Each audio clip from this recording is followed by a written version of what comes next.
right, hello everybody, and welcome to everybody's favorite podcast, Theorycraft Thursday. We, of course, are Arsenity and Proud, your lovely hosts. Hi. Hello, Proud. Hey, buddy. How's everybody today? I can only... You have to speak for everybody, by the way. I was going to say, I can only really speak for myself. I think you're a representative of everybody. Everyone's kind of bad in general.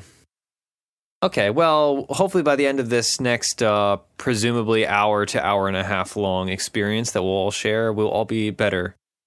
Okay. I was going to say better for wear, but that's not really a turn of phrase, is it? Today's show is sponsored by our lovely sponsors, Unicorn. That is UNIKRN. You can find them at unicorn.com, and we'll hear more about them later. And also Pugna, PVGNA, pugna.com, and all that. We'll hear more about them as well. Great. Later on in the show.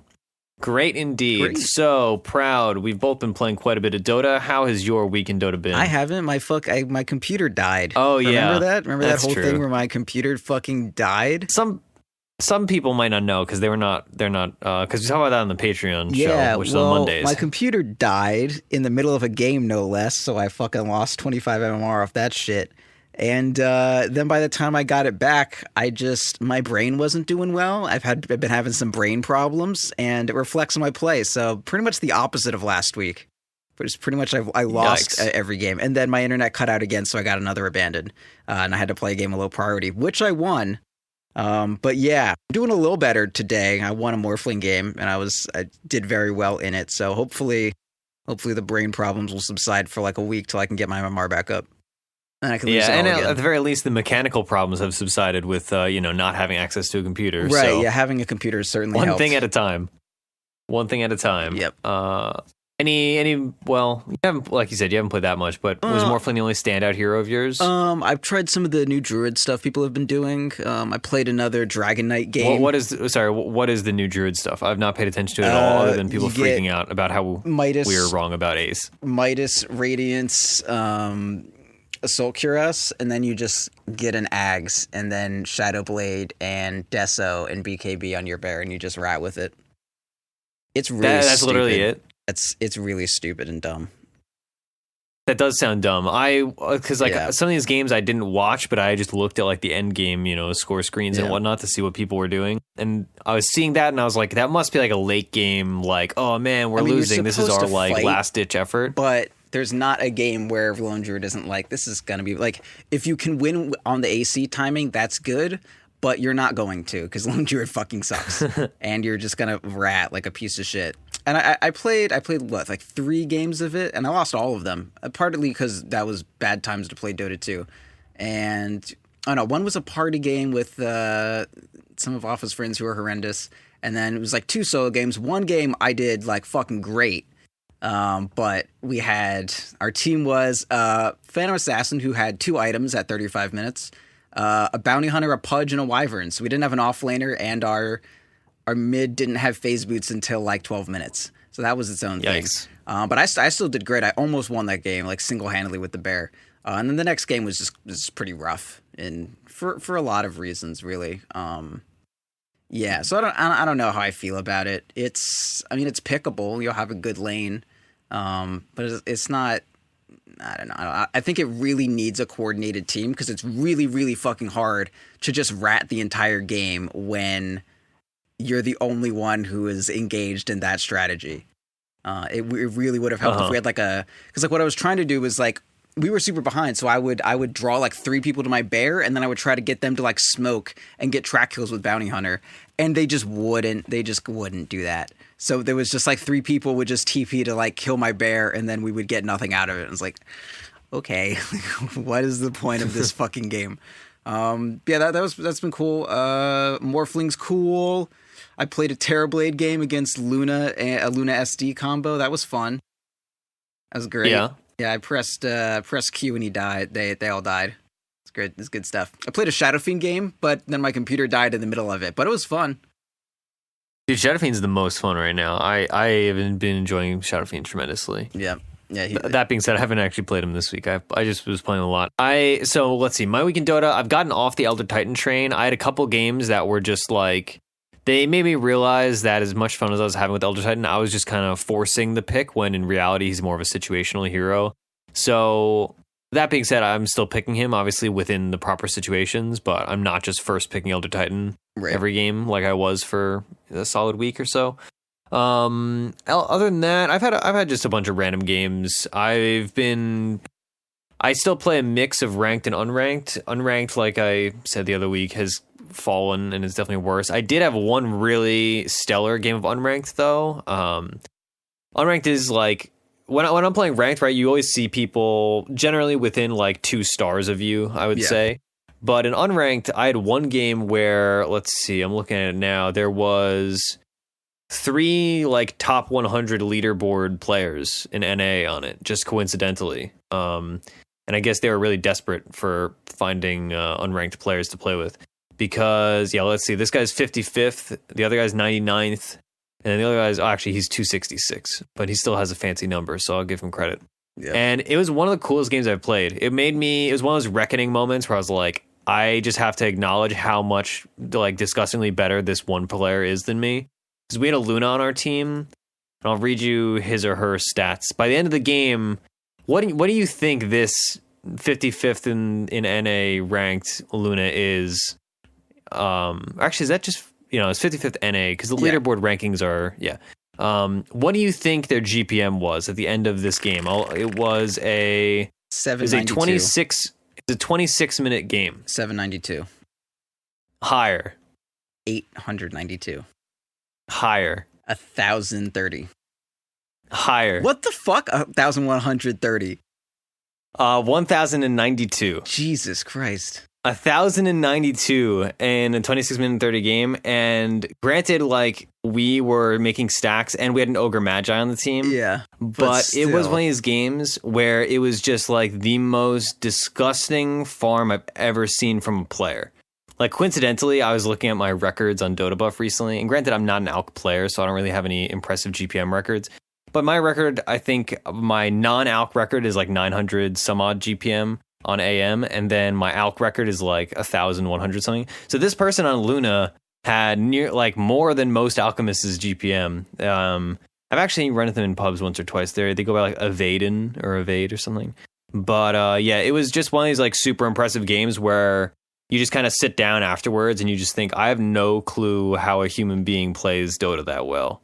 It's very different to see it in your game compared to seeing it like in a pro game, because they're not surrounded by pros that are countering them and are playing accordingly. They're just like absurd. I hit 400 last hits, 15 kills. They went Blink Dagger too. It was super interesting. And they were really good at fountain farming. So, that's a good NA thing to figure out how to do, I guess. They were switching out items in the enemy fountain to fountain farm with max efficiency, and they like popped a Ghost Scepter. They bought it right before they're gonna die. Popped it in the backpack. It was wild. So that was my like big impressive game, was just watching this guy absolutely ball out of control with Luna.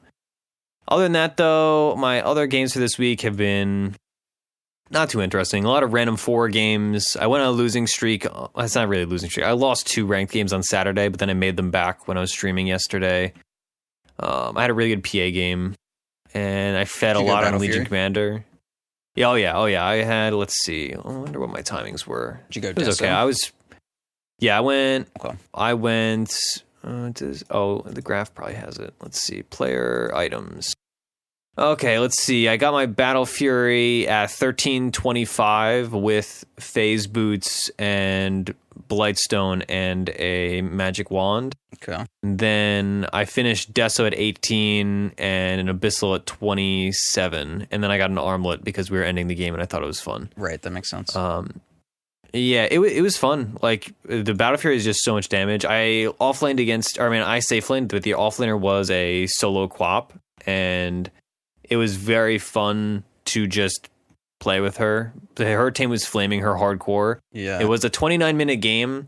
What do you... Okay, I'm not even going to quiz you. This person had literally 0 kill participation. They were 0-5-0 That's not on good. a quap at 29 minutes. Granted, their team only had 16 kills, but it was just one of those embarrassing games where it's just like this person literally accomplished nothing over the course of an entire game. Well, these things happen. Yeah. I mean, like, a PA should never kill an offlane quap. That just should not happen. So. Why not? She's like squishy. You just toss daggers at. I mean, if you're 1v1 and probably I was not 1v1 from like level 1, like no, like the entire time. Because once you're like level 3, you should be able to harass her out of lane just with daggers. Yeah, no, I harassed her out of lane like constantly. She was zoned pretty hardcore. We had a 5 gyro that like I guess this guy just spams it. It was pretty interesting. But I was left alone after like 3 minutes, I want to say. So we spent the most of the time just 1v1 against each other. But I could zone her, of course, like that naturally should happen. But I really should not be killing an offlaner with a blink because like the way PA kills people. Yeah, but like I blink on her and then she blinks away, right? She baits it out and then, touches life and then she leaves. Like the person should have a hard time, but they should not be feeding. And they were just feeding. And it was great. So yeah, it was a really rewarding PA game because I so rarely play safe lane carry. And yeah, I fed in an LC game, but that's just how offlaners work. I've seen this from some pro streamers and some high MMR pub players. Yeah. Have you been seeing offlaners that are mobile, things like Weaver and Wind Ranger? Have you seen them doing a LD-esque pull of the first wave to be under their tower to get level 2? Yeah, they use like a quelling blade and they like cut through the fucking like core of the earth and then come out the other side and steal the creep wave.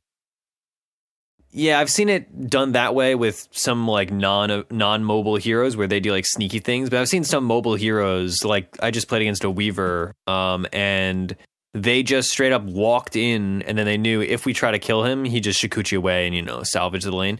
But if he just walked in, he aggroed all the creeps. We had a Spectre in a safe lane, and it forces Spectre under tower, which of course the Spectre can't deal with at level 1 with her like 48 base damage and no quelling blade or whatever. Yeah. Then he just took him back to his tower, and I don't even know if he got the last hits, but he certainly got all the XP. It was pretty cool. I'd not seen that until today, and then today I was watching streams on my lunch break, and I was just like, wow, that makes so much sense, but I've never done that. That's what I've been doing with Doom a lot, because I have I get Scorched Earth level 1, so there's really no way I can be killed or caught. Yeah.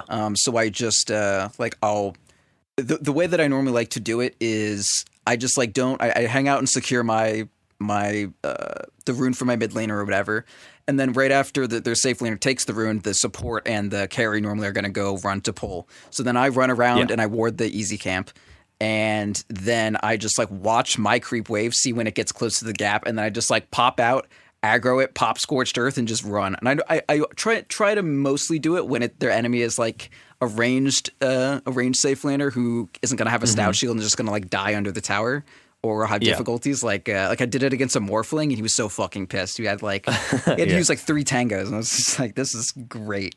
But yeah, it's great to do. There's no real reason not to do it. And even if they catch you and it takes like a year and a half, their wave is going to be so fucked up. Yeah, that was the biggest thing that happened to me in this game, because I was playing Witch Doctor, and I was like, I can't solve this problem that this Weaver has created. Like, there's no solution. It's just like, yeah, you're just gonna have to be under tower, Spectre. Like, that's just how it is. Figure it out. Like, there's no problem solving that the support or the carrier really is gonna do. Like, at best, you can do it. You have to drag your own creep wave to them. Yeah, that's what we tried to do, and I think we caught the range creep, I want to say. Yeah. And so, that's something. But it just created such a weird, messed up equilibrium. Yeah.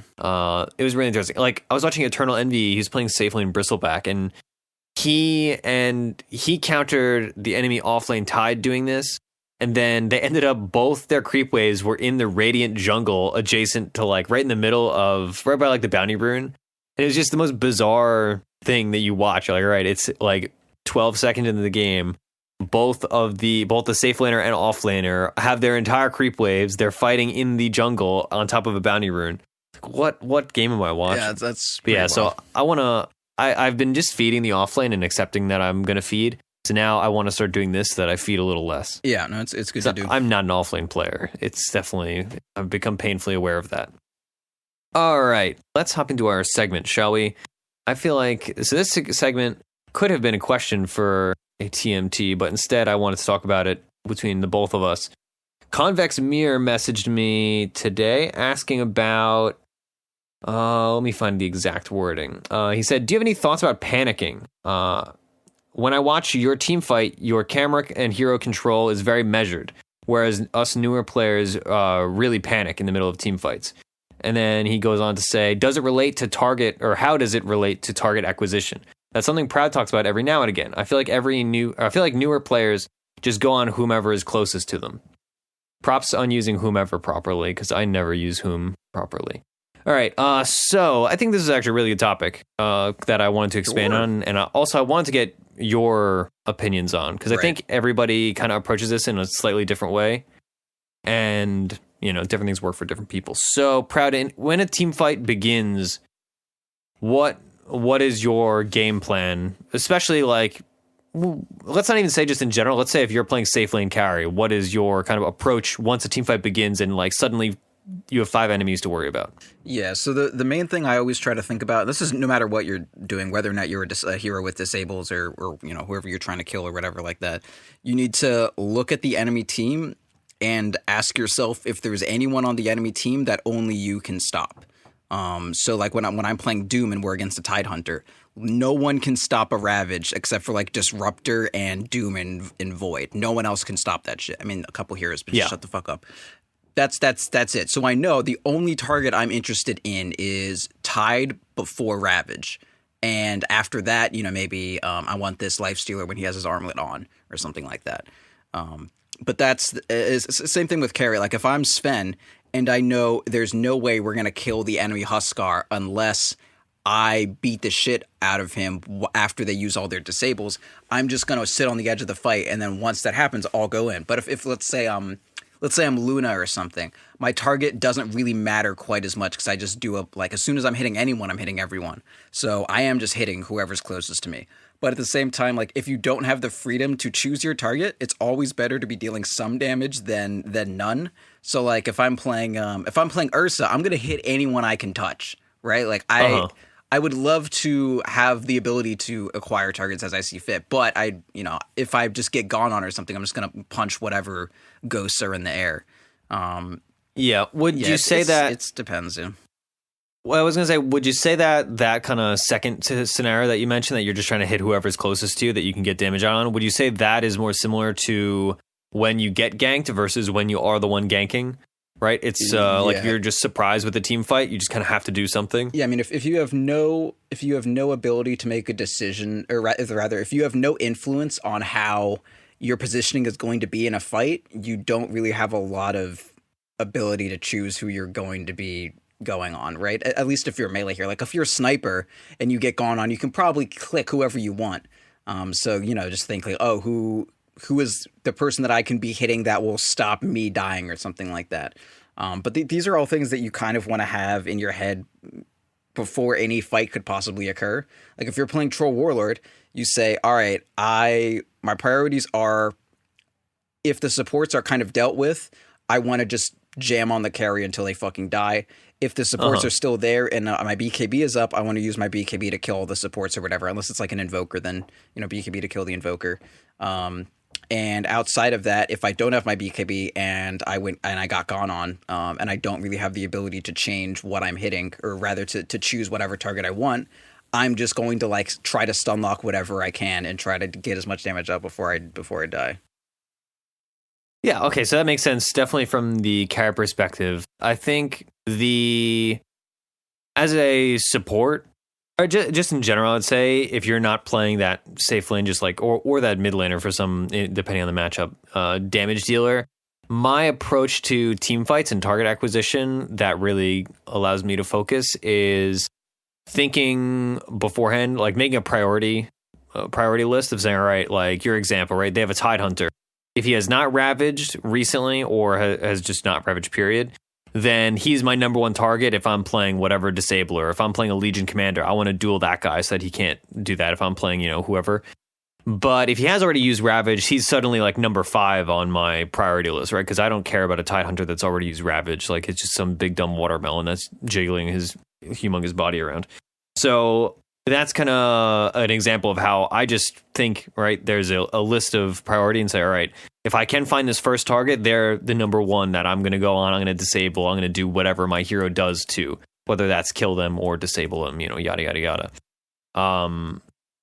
So that's if I have the luxury of pre-planning and if I'm smoke ganking, You think, all right, if I meet these two heroes, I know this one is more important than this one. And that allows me, kind of like you always talk about, loading up, your RAM, basically. Yeah. Is that I don't have to, in the moment, I don't have to think about it. Because I already know if I see Quap and I see Oracle, I'm going on Oracle. Because Oracle is more important than a Quap. Because Oracle will save Quap if I go on Quap. Right. So having that already decided in my head beforehand allows me, once a fight starts, to focus on the minutia of the fight rather than the overarching decisions, right? Because the big decisions have already been made for me in my mind.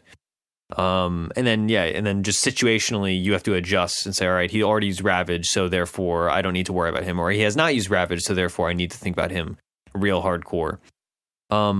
In team fights also, because they mentioned camera control and whatnot, I think the cardinal rule of camera control is just that I don't need to reinforce information I already have. So you always want to be looking ahead of yourself and gaining information about the situation and what the threats are. So again, I guess if I'm ganking, right, and I'm moving up from, like, let's say it's like level 1, it's like a level 1 gank, and we are playing Radiant, and we go up, we smoke at our bounty rune, and we're moving up to the Dire offlane bounty rune. I don't need to be looking behind me, and because I know, like, all right, I know my Juggernaut and I know my Sven are both behind me, because for some ungodly reason I have both those heroes on my team in this scenario. So so camera control wise, I don't need to reinforce that information. I just have that internalized. So then I'm moving my camera directly on top of the engagement. And then when I'm decision making, I have all the information from my aggressive camera placement to inform my decisions in that fight. And that allows me to make much more calm decisions, because I'm not going to be surprised by a lion coming out of nowhere, because I see all the angles at which a lion could come from. So that's kind of the gist of it in my mind. Yeah, I would also emphasize, if you like lose track of your hero, which like is possible when there's like 4 stabs and you're trying to blink on people and sometimes the blink doesn't go off, all that shit, just double click the hotkey for your hero and it will like center it on you. And there've been a lot of times where I'm like I'm trying to run to a place and like blink to kill someone, and I just don't know how close I am because I'm looking at the fight and just clicking there, so I don't know when exactly to blink. But then I'm just like, oh, double click my hero, like, okay, I'm still really fucking far, so I'm not gonna just use my blink and then not make it, and then I go back to looking at the team fight and that sort of thing. Yeah, I had that problem actually recently a lot because I was playing Elder Titan. And Elder Titan, you are frequently microing your spirit rather than your hero. So there are a few times, and also there's like a little lag where if you cast spirit and then right away, like I have 3 set as my spirit hotkey, if I click it instantly, it would not go to the spirit, so I'd be moving my hero. Right. And fortunately, I only fed like once or twice by accidentally doing that. But once I like realized that was happening, kind of like Invoker, if you queue up spells too fast, and then you hit D, it'll use the old spell. Yeah. So yeah, I was having that problem a lot semi recently, in that I was just losing track of my hero. Or like in my LC game that I played the other day, there are a couple times where obviously I'm not looking at myself. I'm just I have a good mental stock of, all right, I know I'm here and I'm looking somewhere else to blink at them aggressively. And there were a couple times where I just lost track of my hero, and like I would be taking a dot damage and then wondering why I'm not blinking. Like, yeah, it's because you're taking dot damage because they're on top of you. So it does get more difficult in that. And like you said, as long as you just double tap your key, that solves all those problems. It's very easy to lose track of your hero, like especially if you're playing a blink hero or one of these heroes that is meant to be far away from a fight. Yeah. Like some of these counter initiators. I feel like, PA. Like if you're trying to dagger, like if your Phantom Assassin is at like the top of your screen and you're trying to dagger someone north of you, you're just gonna like throw your mouse up and then I don't know, you'll click W and click on someone and then realize that OPA actually has to like run around 4 trees, and then that's why I can't get to them. I'm not just fucking confused.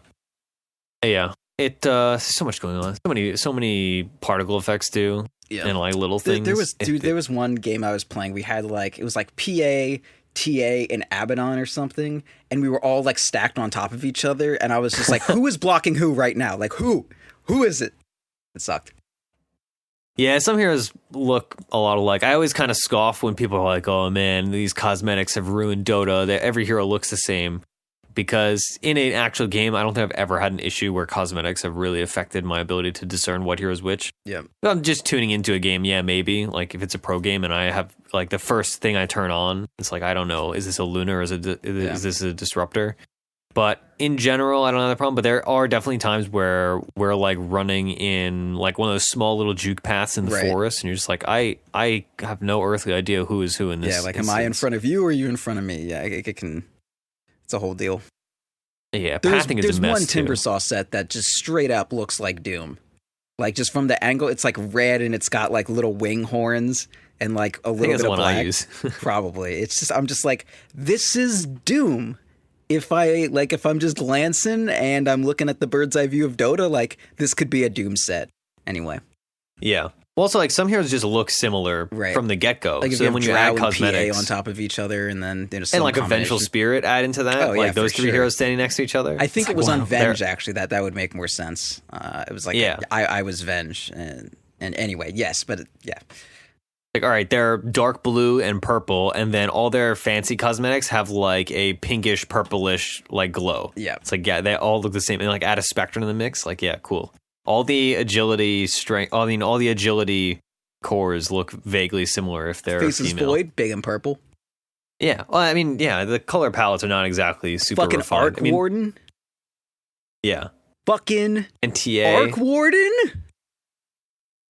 And Ricky's Invisibles, you can't even fucking tell.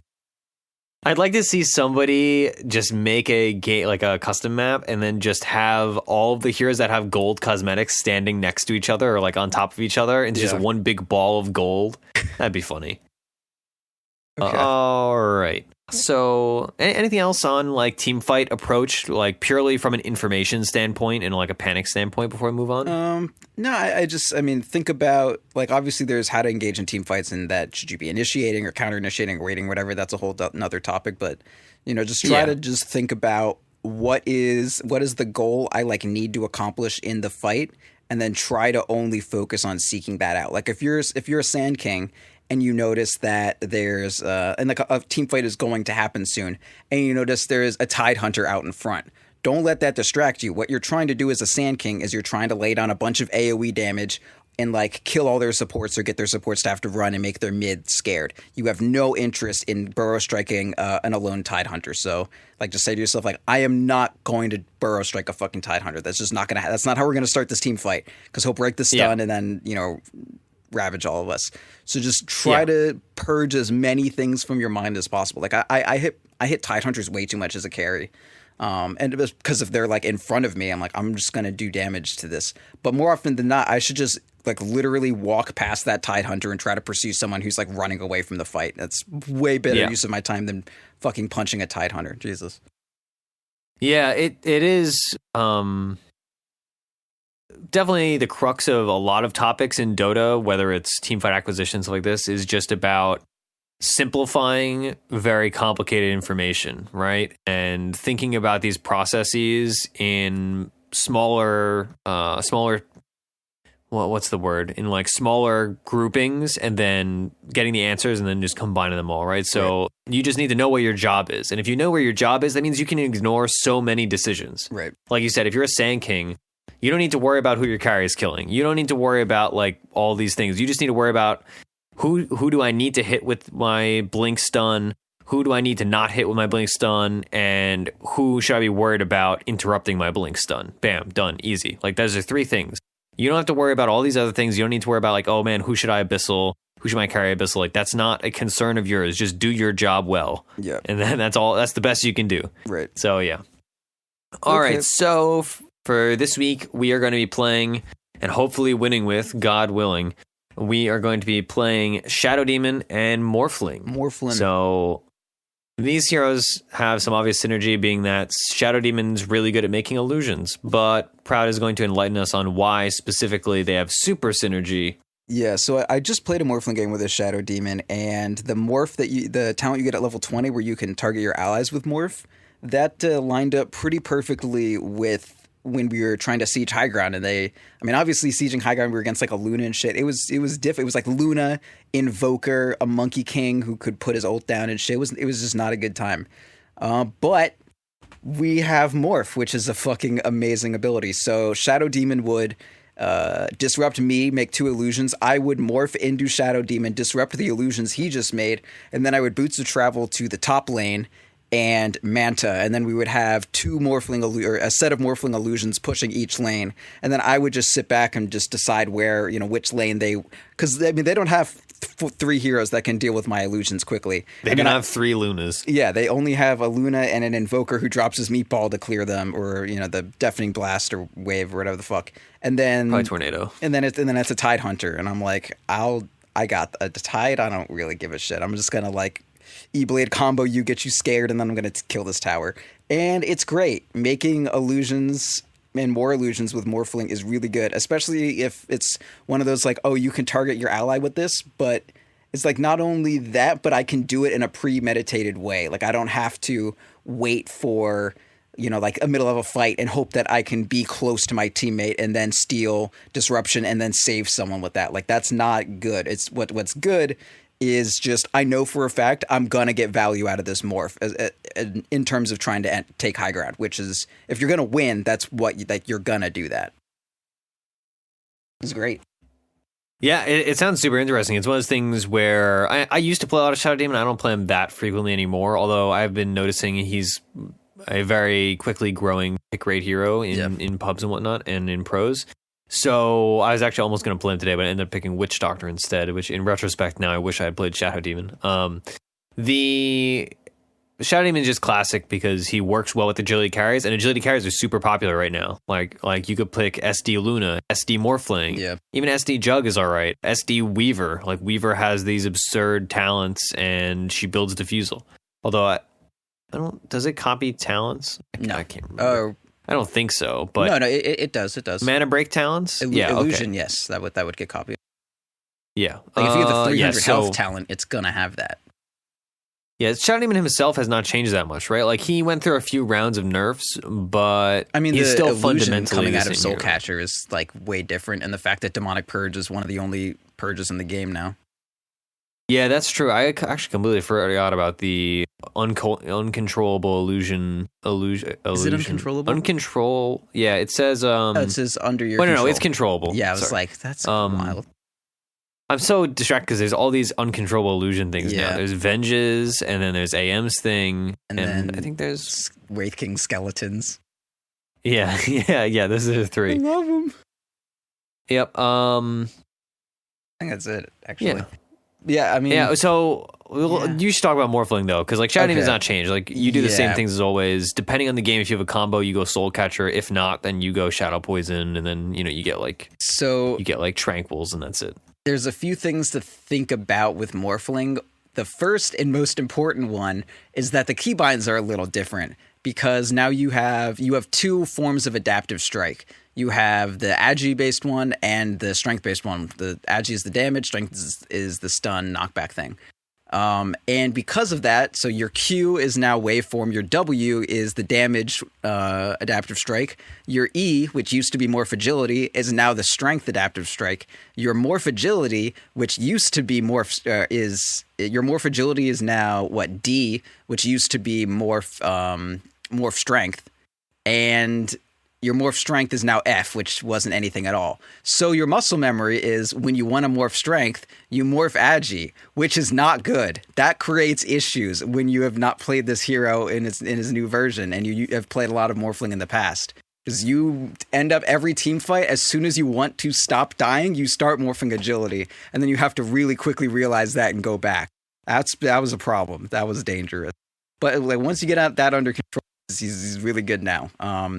The Strength Adaptive Strike is kind of worthless, honestly. I mean, it's just a TP interrupt, and that's about it, because you're almost always going to have a ton of Agi, and it's going to be it's a 0.5 second stun, like whatever. But the Morph is some real shit. It doesn't like copy ultimates or whatever, so you could kind of view it as, oh, I'm trading having an ultimate for getting abilities that aren't at an ultimate level, which is like kind of one way to. An enemy's skills aren't going to be perfectly synergistic with yours. However, you can do some kind of weird things like Shadow Demon copy or whatever. But the better way to kind of phrase this is that Morphling did not have a fighting ultimate before almost at all. Like, I loved him for creating the illusions of enemies. Like, oh, I'm going to play against Axe, I'm going to make an Axe illusion. Or we're against Anti-Mage, I'm going to make an Anti-Mage illusion and just have it fight Anti-Mage the entire time. And that's good and all, but that's super situational. And then that means you can't use it for its like kind of how it was almost needed to be used to escape. But now you're not balanced around that. You just take shit, and you didn't have this before. Like I was when I just got my morph, and I was getting killed by a Jakiro and a Doom, and I just copied Doom, popped Scorched Earth, used Infernal Blade on him, and then switched back to Morphling. And I'm in a Morphling with fucking Scorched Earth, and I'm fast as shit. And then I just start running them down instead. Like, Morphling was not designed to have Scorched Earth and a little stun that does dot damage. Like, that's just not how he was made. So the superior way to view it is, I have all the combat capabilities of Morphling before, but also I just have a couple random spells that do a lot. Like I copied a Monkey King when two guys were running away from me, and I just like dropped the Q, which crits, so it did like 400, 500 damage or whatever. And then we killed them because Morphling is not balanced around having like a ranged 1.6 second stun. So I mean that's what the coolest one of those is. What I saw in my last game that had a Morphling in it. The Morphling copied a gyrocopter, casted flak cannon, then went back into Morphling form, and he still had flak cannon. Yeah, that's so crazy. He's still shooting out to everybody, and also of course stealing the little shooty thing, rocket barrage. That was pretty cool too. Yeah, I mean, but the flak cannon thing was really jokey. Yeah, there's a lot of really cool shit you can do. Like, I copied Monkey King and I got Jingu to proc, and then went back to Morphling. It was like really fucking cool. And then the other thing we did with the Shadow Demon was when we only wanted to be pushing one lane, I would just like copy the Luna, and then he would disrupt me, and I would Manta, and it's just like, great, we got Luna illusions now. Like, have fun with that. It was good. He's cool. So the other big thing is that morphing your stats doesn't cost mana anymore. So the laning phase is a lot easier. And that the only thing you need to worry about is mana for waveforms. And I guess adaptive strikes once you get them, but it's just like your only mana cost is waveform, and then you can just attribute shift whenever the fuck you want to your heart's content. Yeah. So what is the itemization now? Like, has it changed anything from before, or is it still really. just the same? I think I still like treads. But yeah, I mean, it's like treads, wand, Aquila, and then Lincoln's is always good. And you go E-Blade. You still go shotgun? Yeah, always go the shotty. It's just a Morphling. It's the Morphling item. Like, it was made for him. And I feel like there may be potential for some innovation in the way of not going Lincolns or something like that, but the mana regen is just so good for being able to waveform, and I mean, it's just like the regen is just nice, and being able to not get silenced is just like, Lincoln's is just such a fucking comfy item. I want it. Don't take it away from me. I'm just gonna build it. I mean, okay, I'm down for it. Okay, it sounds cool to me. I can't think what other item that I would want to buy in that slot, honestly. Of a slot of Lincolns? Yeah. Maybe just like a Manta. But then I don't have any mana. Well, you get Clarities. Get a Soul Ring, dude. I didn't talk about it, but I love Soul Ring Shadow Fiend. Yeah. It's so good. It's so good. It's so good. It's so good. Is it good? It's so good. Okay. I watched a D2 Bowie video, and he was talking about it, and then I tried it, and I was like, this is the most fun I've ever had playing Dota 2. Okay. Which is just attached to my love of Shadow Fiend. But specifically, oh man, 6 strength is wild. I love 6 strength. Yeah. The strength on it is honestly so good. Like, Soul Ring Dragon Knight, holy shit, it feels so perfect. So yeah, good. I just want to build Soul Ring in everybody. Yeah. Like, I watched Cancel was playing Witch Doctor, and he just went Tread Soul Ring, and he had like 1800 health, and I was like, you're not playing a Witch Doctor anymore. Like, what the heck are you doing? It was so cool. I won't talk too deeply about Shadow Demon. We've played him a bunch on the show before, and he really hasn't changed itemization-wise or playstyle-wise. Like I said earlier, if you're going for if you have like a combo like Shadow Demon Mirana or Shadow Demon Lena, something like that, then you go and you invest in I always forget the name of his abilities. Soul Catcher? Soul Catcher. Yeah.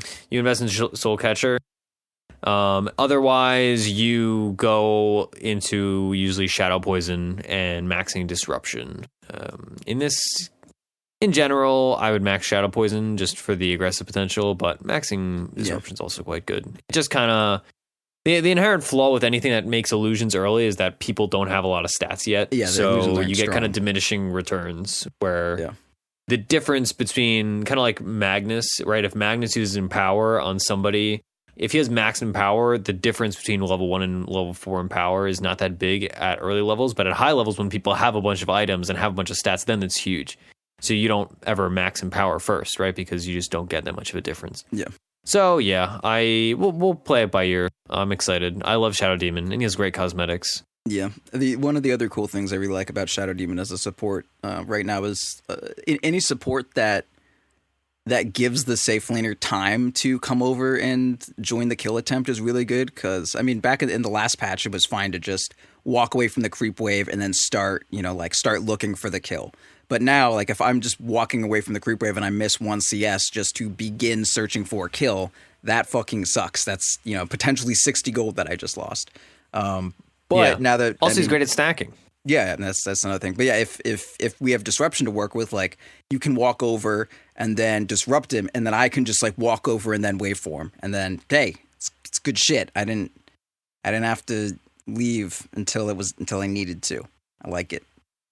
All right, so let's hop into the game, shall we? But before we do that, let's talk a little about our sponsors. Pugna is our first sponsor for today's episode. Pugna is an online platform and community where high-skilled Dota players and coaches create educational video guides on how to improve the game. You can get better just like you hopefully get better by listening to us. But that remains to be seen, I suppose. You'll learn new heroes and other just general Dota concepts and whatnot. A lot of specialized stuff, but also a good amount of generalist stuff if that's what you're looking for. It is completely ad-free, and each guide is split up into separate, smaller portions, so you can consume them at whatever the pace that you prefer is. It's not like, it's not like watching a 3-hour... I was about to, like, say somebody's name. It's not like watching a 3-hour video. It's more like, doing 20 minutes here and there. They also have Steam guides to accompany it. Cool. You can check out content for players of all different skill levels to learn from, to learn with. So if you're a brand new player or if you're a veteran player, there's still something for everybody. The way to find them for 30 days for free and get their pro subscription is by using our promo code FOURTH. It's not case sensitive. It's not a number either. It's FOURTH, as is all of our branding. You can find them at pugna.com, PVGNA. And we'll hear more from them later on, and not in this episode, but in successive weeks. Our other sponsor for today's episode is Unicorn. Our bet last week did not go great, Proud. We were talking about Secret as not doing great, and then it turns out they did really, really great and surprised literally everybody. Yeah, I didn't know that Ace was really good. Thought he was not good, but I didn't even know he was a player. I'll be honest. Okay. That's like a name that I'm not familiar with. That's how blindly I was just like, yeah, EG. So yeah, whoops. I thought Ace would be bad because he hasn't been good before, but now he's good. So you know what? Lesson learned.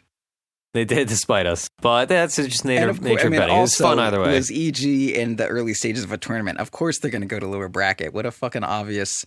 Yeah, I overlooked hindsight that. is 2020, right? Yep. But that's just the fun of betting, right? It goes either way. Unicorn is your premier esports outlet. You can earn tokens to bet just by playing your favorite games, and also CSGO, League of Legends, and Dota. I think also Rocket League has some aspect of it, maybe playing Rocket League. I can't remember. I remember seeing it on their website. There's also completely legal and free-to-play esports betting, like the one we did last week. And the reason why we can kind of laugh it off and have fun is because, it's just casual betting. But if you want to take it a little more seriously and you're in the UK or Australia, you can do full money betting. Unicorn also has other Dota 2 content. They actually just put up an article about this last Teach Me Tuesday, which is very fun to read. It was fun to read because I made the content, but it's also a good primer for the episode. Bad? No, they said it was the best podcast they've ever heard in their entire life. Okay. That's a lie. It was just about the episode. But it was fun nonetheless. They have a lot of stuff that is not Fourth Spirit related, obviously, as well. Lots of pro stuff specifically. So if you're looking for your dose of pro news, you can go there to unicorn.com. They also have Unicorn Connect, that is CONNEKT, following with the K theme, I suppose, because it's UNIKRN. Right. I was about to say, I don't know how to spell unicorn. That's good. then you can earn Unicoin Gold just by playing games. You have to play ranked games, so that's why I'm happy that I'm back to playing ranked, because I've been earning quite a bit of Unicoin Gold, excuse me. You can trade it in for chances to win cosmetic items at no cost to you. So if you get raffle tickets, and then you win stuff like Arcanas and whatnot, and other sets that you can look forward to using, and hopefully, like we were talking about earlier, obfuscate who you actually are. Maybe your vengeful spirit, you can turn them into looking like a drow. You can find more info on all that at unicorn.com/connect. Remember, that is unicorn.com/connect. And that's it for our sponsors. So we're going to hop into our game. Hopefully we'll win and hope. About to spec one of Alpha's games. Guess whether he's winning or losing. He's on Shadow Fiend. He's losing. Okay. Losing. He didn't build Soul Ring, and that's why he's losing. Does he have Soul Ring? He doesn't. He has a bottle. What a fucking idiot. He is on top net worth, and the team is 2 kills up. So I think... Oh no, the team's down 1,000 gold, but he's doing okay. They're against an Ursa. I think they've got this. Okay. I hope so. I want Vafa to win, but he's a traitor. He should have built Soul Ring. Soul Ring is the better bottle. Yeah, that's true. Anyway, Hopefully we win, and hopefully you hear the winning transition music, and we'll be back momentarily. Yeah, for once. Okay, here we go. Theatcraft Thursday, round 1. The stage of fate is set. Ready? Fight!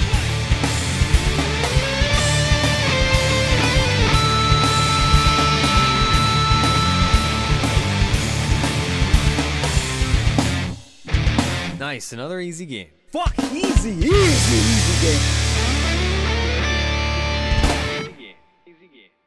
All right, hello everybody. We are back. Welcome, and as you can tell from our mid music, our mid music transition. That's the word. Here we go. Transition music. We have finally secured a victory in this dark time of 7.07. Have we even won? Maybe we won in 7.07. I don't know. We haven't won in like a week, in like a month though. So we had a great game. It was a fun game. It was a back and forth game. It was a good game, just like period. It was just a quality game. Although for some reason matchmaking put 5 solo players against 2 stacks and a single stack. So, whatever.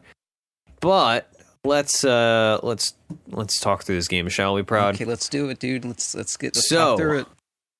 So the enemy team, they had an off-lane Faceless Void. They had a safe lane, tri-lane that roamed heavily of Terrorblade, Pudge, and Witch Doctor. Then they had a mid lane Invoker. Our team had a safe lane duo lane of Shadow Demon and Morphling, played by us, of course. We had a jungle Enigma. We had a mid lane Zeus. And we had an off lane Nyx Assassin. And what would your overview of this game be, Proud? Black Hole is good, and our heroes are really good at making fights take as long as possible for Enigma to find one. That's true. I mean, we both had really good games. Like, you were 10-4 and 15. I was 6-5 and 23.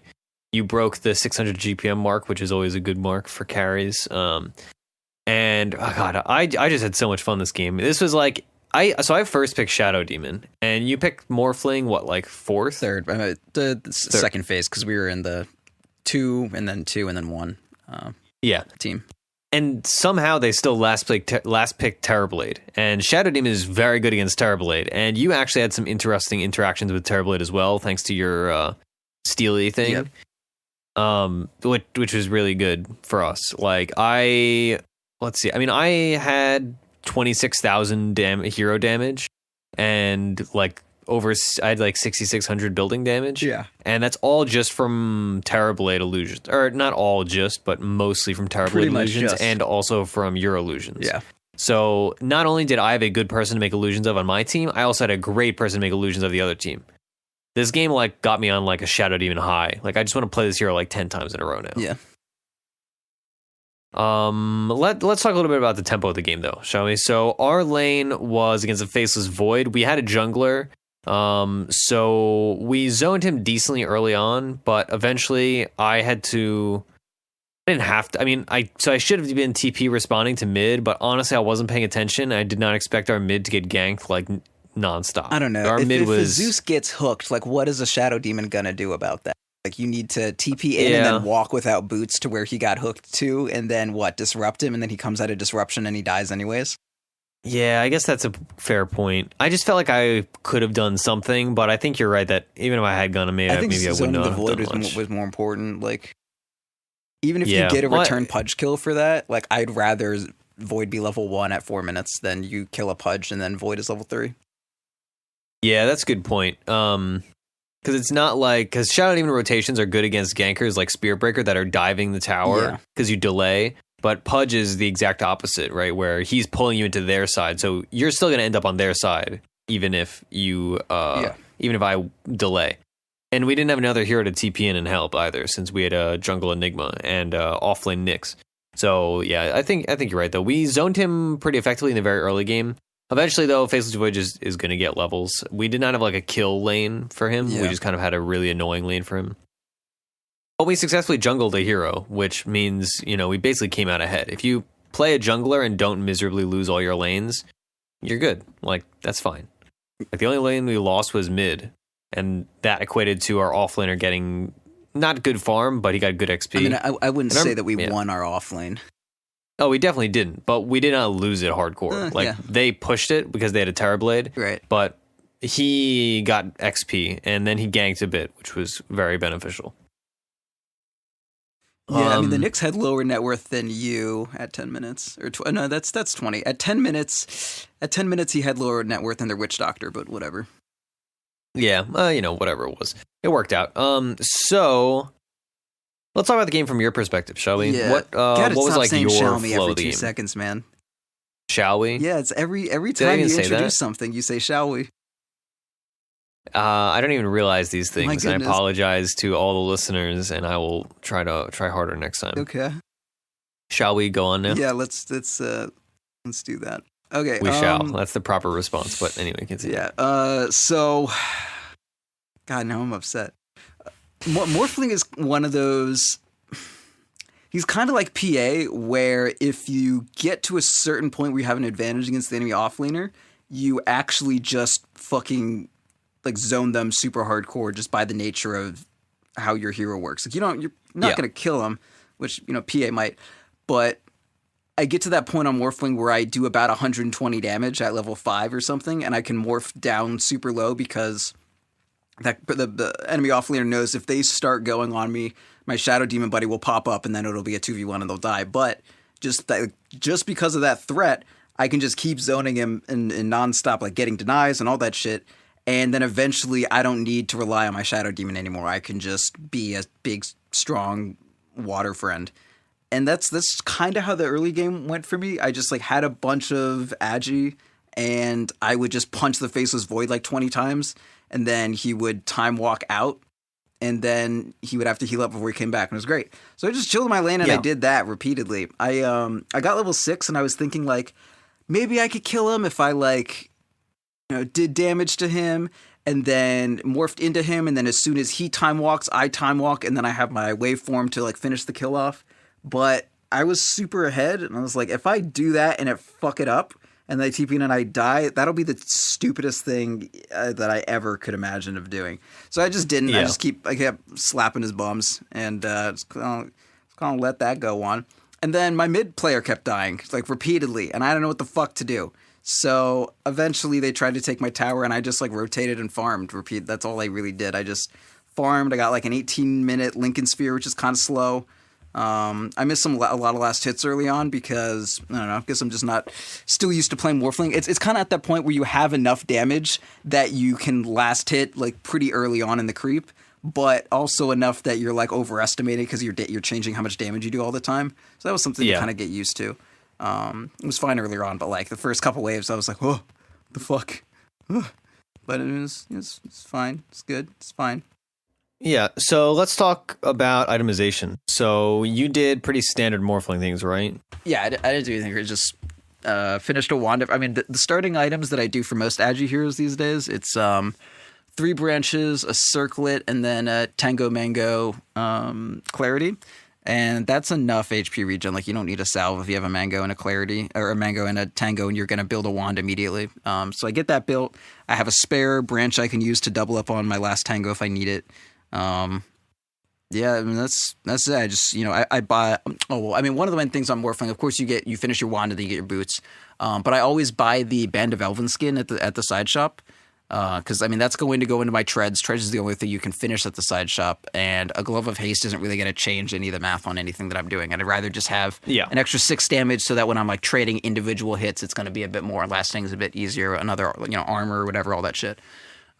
So I get that, and then I finish my treads out. Then I finish my Aquila, and then I go for the fucking Lincolns, and then for E-Blade, and then and then Manta, of course, and then I was faced with a decision. We had a Terrorblade, and guess what he had? He had a Butterfly, and I was like, maybe I need MKB, but no, you fuck that, don't do that, it's stupid. So I didn't, because turns out there's more damage on our team than just my right clicks. More importantly, there are Terrorblade's right clicks from our Shadow Demon, and and from our Morphling when he takes over Terrorblade and then presses Q, and then Terrorblade's also hitting himself, which is great. There were a lot of Terrorblades in this game. This game, I think we had more Terrorblades than their Terrorblade did. It was great. It was just a war of like who could find more Terrorblades to shove into any encounter. Yeah, so I said, fuck it. Like, most of my damage on Morphling is going to be a spell combo anyways, and then after that, it's just like melee to finish someone down.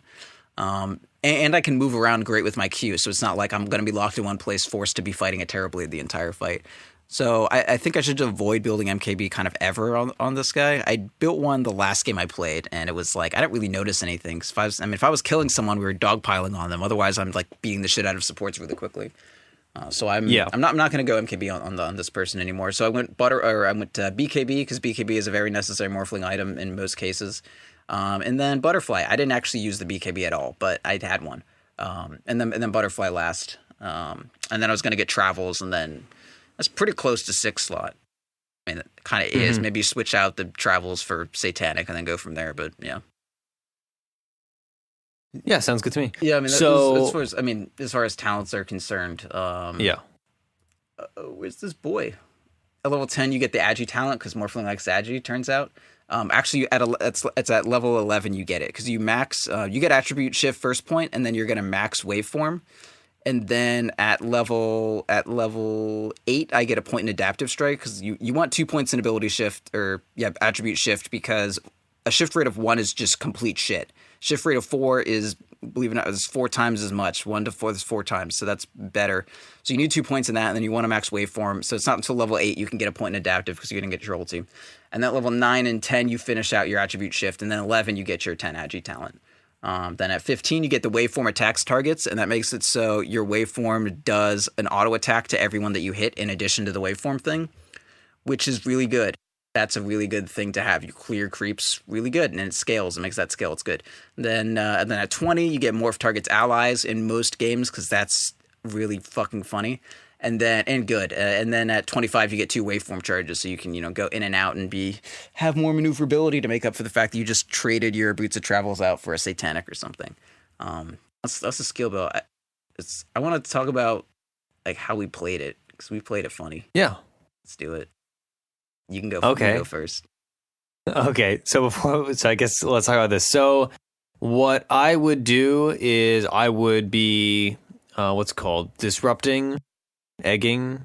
Yeah, I would be disrupting the Terrorblade. I would have 2 Terrorblades, and then you would ult me, and then you would disrupt the Terrorblades, and then that was one of our siege times. We did that, and that was very funny. Yeah, one of our siege times. And then the alternative would be I would disrupt Terrorblade, or I would have a Terrorblade from killing him. That happened in a couple pushes where I just had a Terrorblade following me, and I would just keep disrupting him because of how Soul Catcher works. Yep. In that it spawns, if somebody dies while they're under the effect of Soul Catcher, it spawns one of them. So like I would frequently have Pudges and frequently have Terrorblades. Yeah. And once I got an Invoker, and it's really good just to farm with, even if you don't make use of them. But for pushes, it was quite useful. And then you would also Manta when you had Terrorblades up. Yeah. So at some points, I remember clearly one of our most Terrorblade moments was I had a Terrorblade from killing him. Then I disrupted, so that's 3 Terrorblades from me. And then you had ulted Terrorblade, so then you would I ulted spawn... a Terrorblade illusion. Let's get that right. Yes, you ulted a Terrorblade Illusion. Then you spawned your own Terrorblade Illusions, and then you manted. So we ended up having like 9, I want to say. Yeah. It was a lot.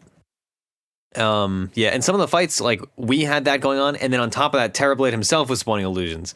I remember clearly there's one fight in the very late game near, like, kind of near where mid-dire tier 1 is, and there was, like, 8 Terrorblades all fighting each other on top of one another, and one was BKB'd. And it was just so funny looking. I was so confused, because, like, I was dying, like, they were beating the shit out of me, and then I copied him, I meted, I pressed Q, and then there was just, like, my fucking... I'm like that Chinese emperor with all the like the clay statues or whatever that guard him. It's just like all of my fucking clay boys just like popped out and we're like, we're here to defend the Morphling. And then I just like wait for him. I was like, good. I'm out. I'm gone. I'm leaving. I'm getting out of leaving this area. And then I did, and they just took care of everything. Like I was literally just running away, like up the where was I? I was just like running north away from a pudge, and I was like getting killed, and I kept like morphing, trying to not die. And then just like I see like triple kill, and I was like, oh, who's doing well? And it was like Morphling. I was like, holy shit, I'm winning. It was great. Yeah. There was one, so eventually the Morphling illusions were not that great for me because he had Butterfly and he did not have MKB. Right. So it was really hard to kill him with him. Yeah. Yeah, exactly. Like if he had built an MKB, I would have been killing him every fight. Yeah. But there's one fight top where I was alone and I got ganked by Pudge and Terrorblade, and I disrupted, let's see, I ulted the Pudge first and I soul catched him. I was killing him. Then Terrorblade shows up. I disrupt the Terrorblade who had metamorphosized. Metamorphosized. And then I killed the Pudge with the Terrorblade illusions. And then I killed Terrorblade with his own illusions because he kept chasing me. And we're in dire tier 1 area. Yeah. So just kiting him through the trees. And there was no possible way for him to escape, to get to me, because he loses move speed when he's metamorphosized. And it was just like I got a double kill as a 5-position support, and all I had in that point itemization was I had a Force Staff and an Aether Lens and an urn. Yeah. And it was just hilarious. Like it was just an amazing Shadow Demon game. I had so much fun. I'm trying to watch one of these fights now. It's like fucking ridiculous. This is one where like Faceless just kind of died to start it out. Oh, let me see. Yeah, so we're just placing illusions. Everything's all good. Come on, do some shit. Do some shit, fucking cowards.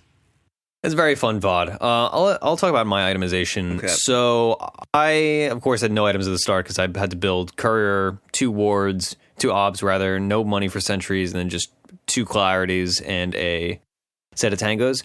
Then I went, let's see, I built Mana Boots. I finished Mana Boots at 13, so it was not exactly a fast game. I had Mana Boots, then I built an Urn, and then I disassembled Mana Boots for Aether Lens, and then I finished Tranquils just for move speed, because you have a 40 move speed talent. So when you pair the 40 move speed with the move speed from Tranquil Boots, and then on top of that you have Aether Lens, so you can cast your abilities from super far away, you become incredibly difficult to kill, even without a mobility item. Afterwards, I built a Force Staff specifically because I was worried about Invoker, because he was using EMP combos and stuff like that. Yeah. I didn't want to just lose all my mana. And also, it's just good to have against like a Pudge and against Terrorblade because he's slowing me. It would have been nice to have a Ghost Scepter, but I didn't end up building one. Right after the Force Staff, I built an Aghanim Scepter. And then, last but not least, I finished a Spirit Vessel very late in the game. I think I would have built Spirit Vessel earlier had I not. I think we won like 2 team fights in a row where I lived and a bunch of other people died, and I just raked in the money. Yeah. Same thing with Zeus. There were a couple team fights where we got a big black hole, you got a combos, but eventually you would die, and eventually Enigma would die, and Nyx would die. And so me and Zeus would just like pop out with like 2,000 gold that we made. And so I built a Aghanim Scepter kind of impulse, and it was super good, especially once you have Aghanim Scepter and the level 25 talent that gives you extra damage on your ults. I think I dealt like probably 3,000 to 4,000 damage in one team fight. It was just super good. Fight? The final team fight. They used one of the level 25 face. Yeah, mid where Faceless Void started with a huge chrono, and then Enigma whiffed, or he didn't whiff, but he had a easily interrupted black hole. Yeah, let's see talents. I know what talents I went, but I want to see the alternatives. So at 10, I get 25% XP gain. 10 strength is a lot, but if I get more levels, that's going to equate to strength anyway. And I'm trying to skirt the edges of fights as many 5-position supports do. So in general, 10 strength is not going to change whether or not I'm going to die. Yeah. Like, it is, 200 health is a lot of health. But if I get hooked by a Pudge, it's not going to make the difference. Like, I'm still going to be dead. If I get comboed by Invoker, I'm still going to be dead. If I get gone on by a Turbo, I'm still going to be dead. So the XP gain was way better. And he has great talents going further, so it pans out well if you get the XP gain. Like, I hit 25 before our Enigma and before our Nyx. Granted, I was also, like, balling out of control, but at 15, I go for movement speed. He has a 40 movement speed is a lot, and like I said, you combo it with Tranquils and then one mobility item like a Force Staff or a Blink, and it's just, you're just super, super, super fast. Yeah, that seems good. 25% Shadow Poison damage is nice, but a lot of your damage is coming out from your Disrupted Illusions, and your ult, and Spirit, and God... Soul Catcher. It's just, every name is so confusing. They're really not, actually. That's a lie. But yeah, I think Shadow Poison damage is okay if you combo with the Shadow Poison cooldown talent that you get at 20. But instead, I picked Soul Catcher cooldown. So I had even more illusions when people were dying. And also, it's just good to make people take more damage, to put it as simply as humanly possible. Yeah, I mean, there is this chance that you drop your Soul Catcher and it doesn't hit the person that you wanted it to hit, or it just hits a creep or something. So, I mean, shorter cooldown isn't going to be like, oh, they already have Soul Catcher and this is pointless. Like, it could work out. Seems good. It's good. Get it. Yeah, it brings Soul Catcher down to a 4-second cooldown. That's low. So it's real nice. And also, once you have the Aether Lens, Soul Catcher becomes super easy to hit compared to in the pre Aether Lens stages of the game. You have to be pretty close. I don't know its cast range. It's pretty short though. It's probably like 600 or something. So it's when you have the Aether Lens, it allows you to really carefully position and hit people, which is really nice, especially with Chronosphere. Like, if he chronoed one of his teammates, I would have that person Soul Catchered immediately. And then at 25, I go for 500 Demonic Purge damage over 5 seconds, 5 seconds Disruption Banish duration. Yeah. I think, the Purge damage, I went because I had Aghanim Scepter. If you're not building Aghanim Scepter, if you're having a really hard game, you're probably not 25, so this is not an issue for you. But if you, for some weird reason, are not building Aghanim Scepter, if you have all utility items, let's say, 5 seconds Disruption Banish duration is pretty cool. Especially, I don't know, if the enemy had, a Tide, and you just want to say, all right, I have a Blink Dagger, I can just blink, and I can banish this Tide for, what does it come out to? 7.5 seconds of a fight.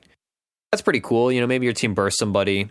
Maybe, they have an LC that's really balling out of control. You can just banish the LC, and then her duel's worthless. Or Sven. Or an Ursa. It's like, Sven, could you just It's nice. Down? It's nice if they have a really big core that you're super worried about, but 500 Demonic Purge damage on top of, let's see, it deals 400 damage already, and it pierces BKB. The damage so you have 3, right? The damage is just magic, right? So yeah. BKB means that. Yeah. But you can cast it, and it takes 5 seconds to come off. So even the start of someone's lowest. Yeah, if they're BKB, if they have a 5-second BKB, then you can just, as soon as the BKB, you purge them, and it's still going to do damage. Yeah, so potentially you have 3 casts of a 900 damage BKB piercing slow, and it recharges every 40 seconds. So it is a boatload of damage. And again, with the Aether Lens, you're super far away. You can cast these probably 1,200 units away once you have the Aether Lens. It's very strong.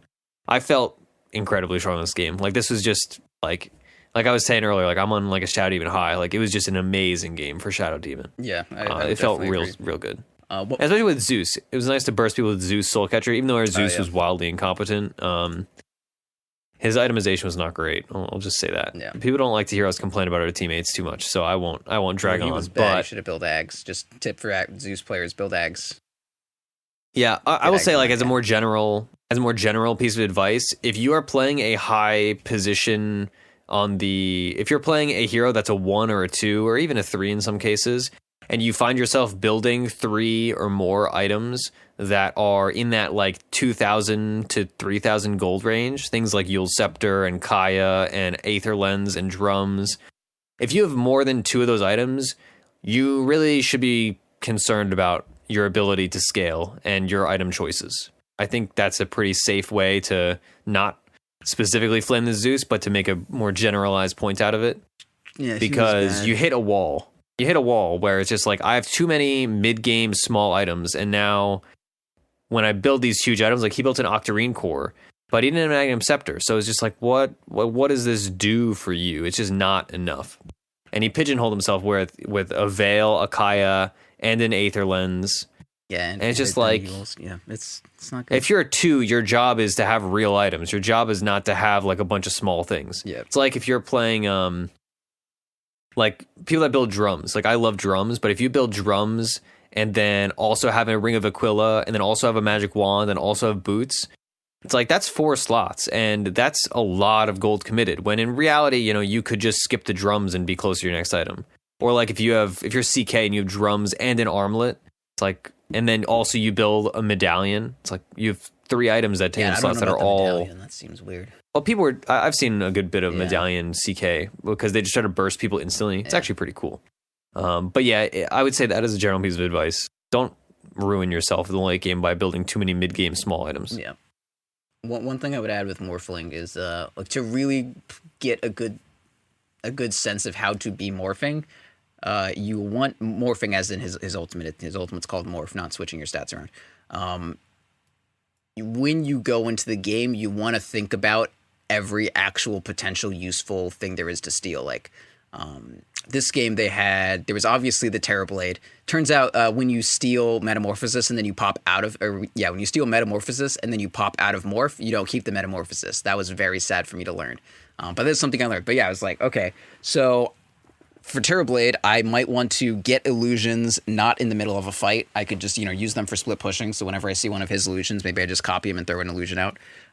For fights, I like his Q if he has a bunch of illusions up, and I like his E, but I can't really morph once I have Metamorphosis up, so I'm not going to really rely on that too much. It's like, all right, so for Terrorblade, it's mostly when I'm not in combat or everything's going fucking crazy. And with Pudge, it's like nothing he has is good besides Hook, and I don't have a stun to follow it up, and I can't just be a slow-ass Pudge walking around that only has a hook for a while. Like, I need to be Morphling. That's probably just never going to take over Pudge.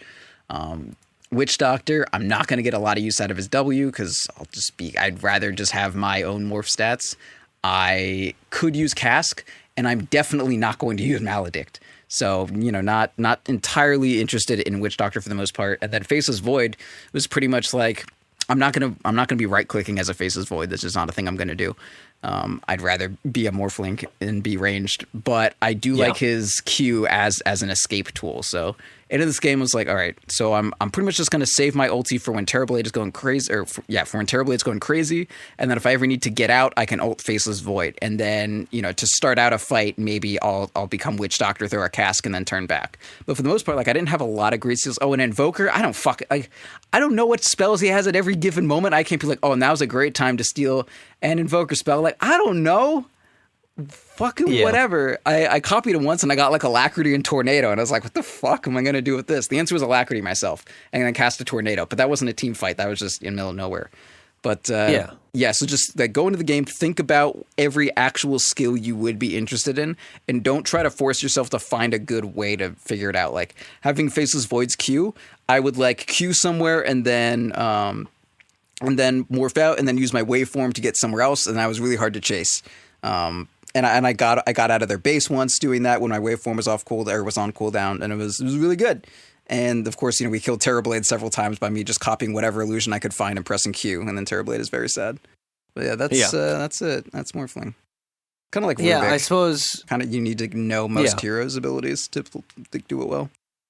Yeah, well, also like the fact that you get all of their base non-ultimate abilities from the get-go simplifies things compared to Rubik. I mean, obviously not against Invoker, I suppose, but it makes it so that just from the get-go, like, me with my lists, my pre-game lists, I would think, all right, this is my number one hero that I would want to ult, I'd want to morph into. This is my number 2, this is my number 3, and I would never bother even trying to morph into, maybe, I don't know, like a bristleback. I'd be like, I'm not going to last long enough to really stack up quills. You get that damage It'd resistance? be nice.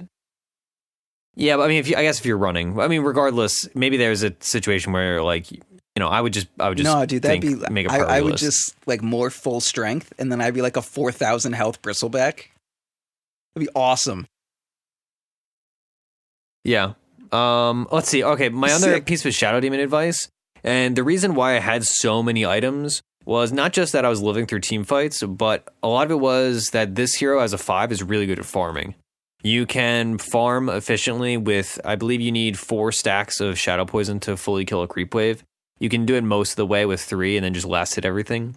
But also, you can just farm by making illusions, disrupting your carry or disrupting, the enemy cores, or like Terrorblade. Terrorblade is sending out his own illusions. I would disrupt his illusions and have better versions of his illusions and then kill his illusions and then kill creep waves. Yeah. So I was able to pick up a lot of farm and D-push lanes just by doing that.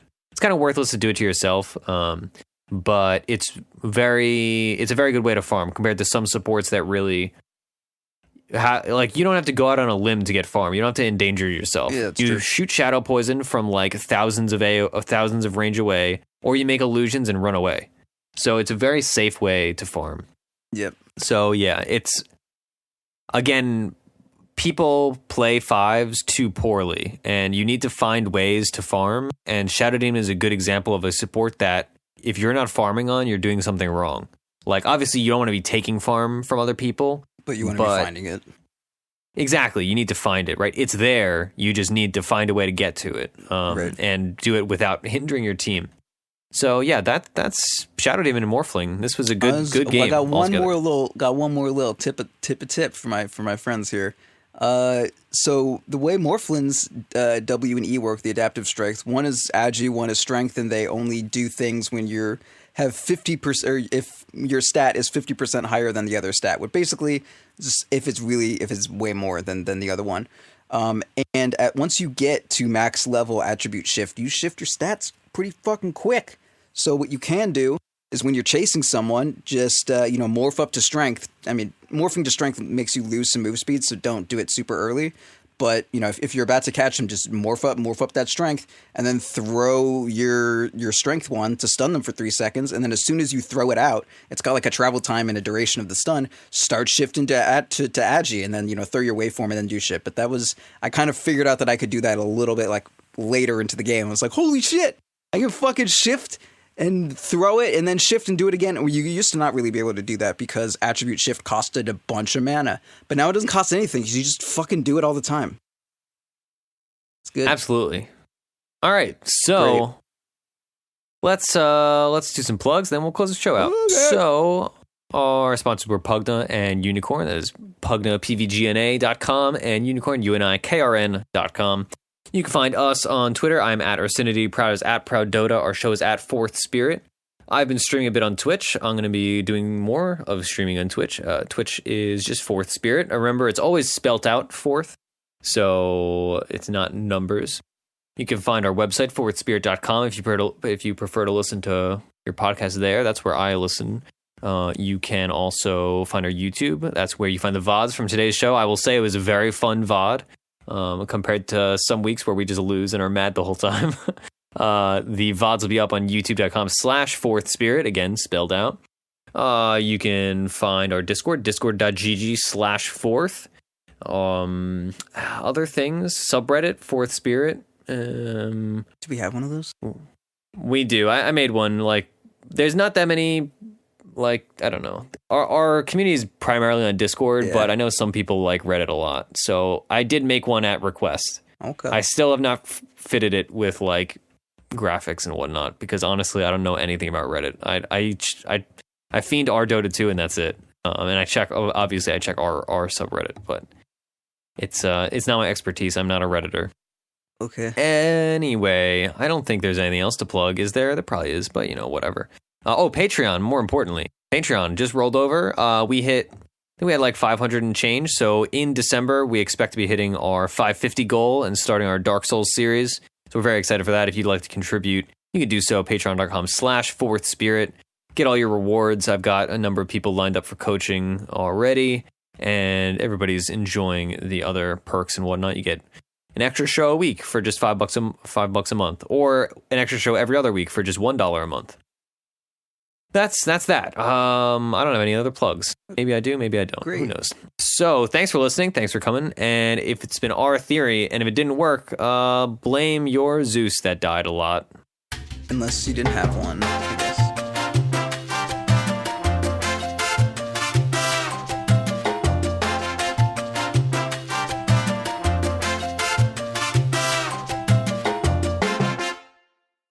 No, I'll probably still do that.